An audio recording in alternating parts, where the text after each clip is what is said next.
ក្រុមមេសូបងប្អូនអ្នកគ្នាសូមស្វាគមន៍មកកាន់វីដេអូខ្ញុំសារជាថ្មីបន្ត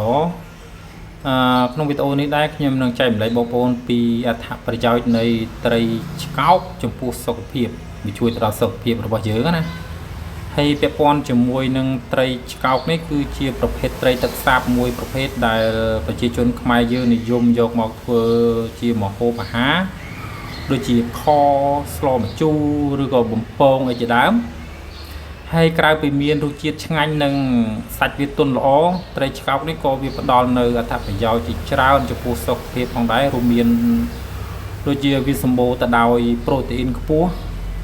ហើយសាច់ត្រីឆ្កោកនេះគឺជាប្រភពប្រូតេអ៊ីនល្អដែលជួយក្នុងការកសាងនិងជួសជុលកោសិកាសាច់ដុំដែលខូចខាតហើយពង្រឹងនៅប្រព័ន្ធការពាររាងកាយឲ្យបានរឹងមាំ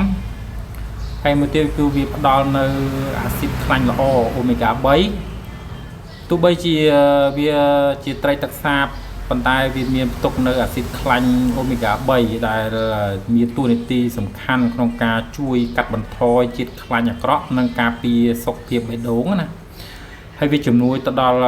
មុខងារខួរក្បាលនិងការចងចាំផងដែរហើយវាក៏សម្បូរទៅដោយ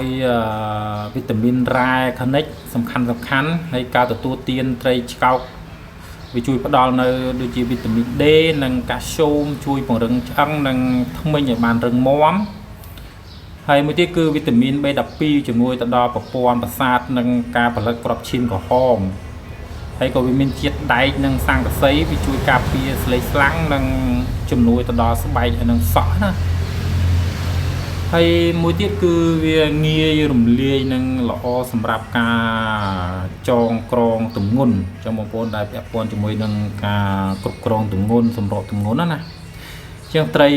នេះវាមានសរសៃទន់ជួយសម្រួលទៅដល់ប្រព័ន្ធរំលាយអាហារធ្វើការល្អមែនតើបាទសម្រាប់កុមារនិងមនុស្សចាស់យើងណាហើយវាមានការរីទៀបទេហើយមិនសូវមានខ្លាញ់ឆ្អែតដែលស័ក្តិសមសម្រាប់បងប្អូនដែលកំពុងសម្រកទម្ងន់ឬក៏ថែរក្សារាងណាកុំឲ្យធាត់ចឹងណាហើយរំលឹកតិចបងប្អូនគឺដើម្បីទទួលទានត្រីចោកនេះគឺបងប្អូនពាក់ព័ន្ធជាមួយនឹងសុខភាពគឺបងប្អូនគួរតែរើសវិធីចម្អិនដែរបងប្អូនអាចស្ងោរឬក៏ស្លម្ជូរឬក៏ចំហុយឬក៏អាំងដែរកុំឲ្យបំពងកាត់បន្ថយបំពងព្រោះបំពងវាទៅយើងត្រូវការប្រេងខ្លាំងអញ្ចឹងវាប៉ះពាល់ទៅដល់សុខភាពអញ្ចឹងយើងអាចស្ងោរជ្រក់ឬក៏ចំហុយស្ងោរស្លម្ជូរជាដើមណាបងប្អូនហើយម្យ៉ាងទៀតបងប្អូនត្រូវប្រយ័ត្នឆ្អឹងបន្តិចព្រោះត្រីនេះវាសម្បូរឆ្អឹងច្រើនណាបាទឆ្អឹងតូចៗយើងហ្នឹងវាច្រើនឆ្អឹងតូចៗណាចឹងអរគុណច្រើនវីដេអូខ្ញុំមានប៉ុណ្្នឹងទេសង្ឃឹមថាបងប្អូនពេញចិត្តនៅវីដេអូខ្ញុំដែលខ្ញុំចែកម្លែកពីត្រីឆ្កោកបាទត្រីនឹងថ្លៃណាបងប្អូន1គីឡូ7-80000រៀល